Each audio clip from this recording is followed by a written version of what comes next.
আমার কাছে বেশ কিছু খবর এসেছে আমার কাছে বেশ কিছু খবর এসেছে রাজ্যের বিভিন্ন ব্লকের বিভিন্ন এলাকার বিভিন্ন মৌজার ধর্মস্থানের খতিয়ান চেঞ্জ হয়ে যাচ্ছে।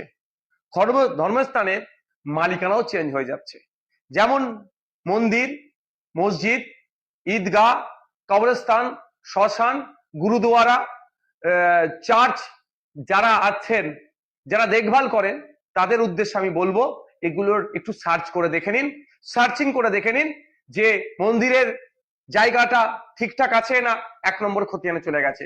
মসজিদের জায়গা ঠিক আছে না, 1 নম্বর খতিয়ানে চলে গেছে। ঠিক একইভাবে শ্মশান, কবরস্থান, গুরুদুয়ারা, চার্চের যেগুলো জায়গাতে আছে এগুলো একটু লক্ষ্য রাখুন। কারণ আমার কাছে খবর আছে রাজ্য সরকারের বেশ কিছু অসাধু ব্যক্তি এই জায়গাগুলোকে 1 নম্বর খতিয়ানে দিয়ে অনলাইনে যখন সার্চ করছে রেকর্ড নট ফাউন্ড করাচ্ছে, পরে এগুলো হয়তো কাউকে বিক্রি করে দিতে পারে বা অন্য কোনো খারাপ কাজে ব্যবহার করতে পারে।